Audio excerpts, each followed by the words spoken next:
एक युवक कहीं दूर कहीं पेशाब कर रहा था। अचानक जमीन से बिजली का करंट ऊपर की ओर आया। इससे उसके पूरे शरीर में सुन्नता फैल गई। क्योंकि यह बहुत अच्छा लग रहा था, इसलिए युवक ने इस बारे में ज्यादा नहीं सोचा। उसने इस बारे में दोबारा सोचा भी नहीं। हालांकि जैसे ही वह मुड़कर जाने वाला था, उसने देखा कि जिस जगह उसने अभी अभी पेशाब किया था, वहां एक खाली पत्थर की पट्टी पड़ी थी। यह देखकर युवक हैरान रह गया। खाली टैबलेट पर अचानक एक लाल बत्ती चमकी।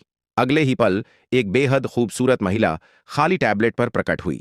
सुंदर स्त्री ने कहा कि वह स्वर्ग की महारानी है, जो हजारों वर्षों से जीवित है। युवक का मूत्र शुद्ध युवा जल था। संयोगवश उसने उस पर काबू पा लिया और उसे अमृता की ओर बढ़ने में मदद की। उस युवक को उसकी मदद के लिए धन्यवाद देने के लिए महारानी उसे 12 घंटे देने को तैयार हो गईं।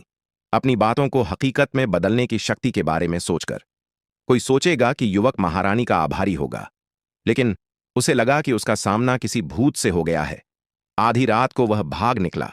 सौभाग्य से महारानी ने उसका पीछा नहीं किया, लेकिन घर लौटने के बाद भी युवक का दिल धड़क रहा था। वह डर गया था कि आज किसी भूत से टकराने से उस पर कुछ बुरा असर पड़ेगा। तभी उसकी मकान मालकिन अचानक अंदर आ गई। गुस्से से भरी नजरों से उसने कहा कि उसने 7 दिनों से किराया नहीं दिया है और उसे तुरंत किराया देना होगा, वरना उसे अभी कमरे से बाहर निकलना पड़ता। क्योंकि वह युवक कंगाल डिलीवरी वाला था, उसके पास पैसे नहीं थे और वह किराया भी नहीं दे सकता था। उसने अनजाने में ही कह दिया। मकान मालकिन के लिए एक वाक्य, क्या आप मेरे लिए इन 7 दिनों का किराया माफ कर सकती हैं? बहन, मैं आपसे विनती करता हूं।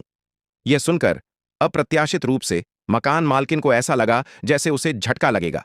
न केवल वह तुरंत मान गई 7 दिन का किराया माफ करने के लिए, लेकिन वह इस बात से बेहद खुश भी लग रही थी। यह देखकर वह युवक एकदम से दंग रह गया। उसने कभी सोचा भी नहीं था कि एक कंजूस और काली दिल वाली मकान मालकिन उसका 7 दिन का किराया माफ करने को राजी हो जाएगी।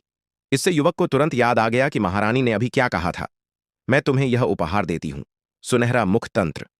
यह 12 घंटे तक चलेगा, इसे मेरा आभार समझो। युवक को तुरंत एहसास हो गया कि महारानी ने जो कहा था वह सच था।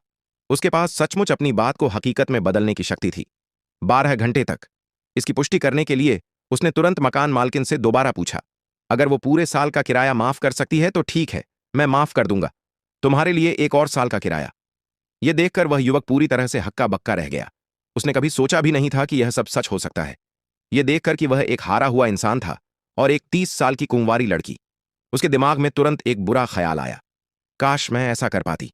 कैंपस की देवी सुवानकिंग के बगल में लेट जाऊं, यह बिल्कुल सही रहेगा। उसे लगा कि यह नामुमकिन है। आखिरकार देवी सुवानकिंग। उसे अंदाजा भी नहीं था कि वह इस समय कहां है। हालांकि जैसे ही चेन झुनकाई सोने के लिए अपने बिस्तर पर लेटने वाला था, उसने पाया कि उसका